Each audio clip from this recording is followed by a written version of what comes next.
আমাদের কাছে খবর ছিল যে খোয়াই হাসপাতালের সাথে রায় গেস্ট হাউসে 4-5 জন বাংলাদেশি ন্যাশনাল তারা ওইখানে ঘর নিয়ে রয়েছে।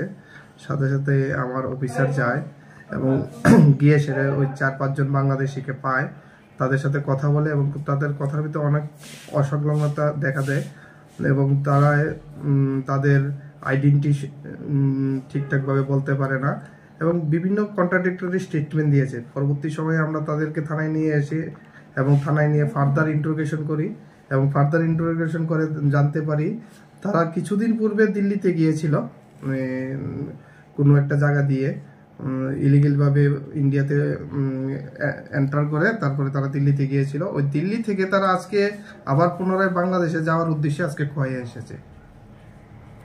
কি নাম তাদের? তাদের মধ্যে 2 জন পুরুষ, 2 জন মহিলা আর 2 জন বাচ্চা। পুরুষের যে নাম আছে, একজন হচ্ছে কবির, আরেকজন হচ্ছে মুমিন, কবির আর মুমিন। আর মহিলা 2 জনের নাম হচ্ছে একজন তানিয়া বেগম আর একজন হচ্ছে আয়েশা খাতুন।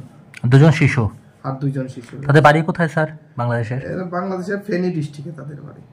তাদের কাছে কি কি পাওয়া গেছে?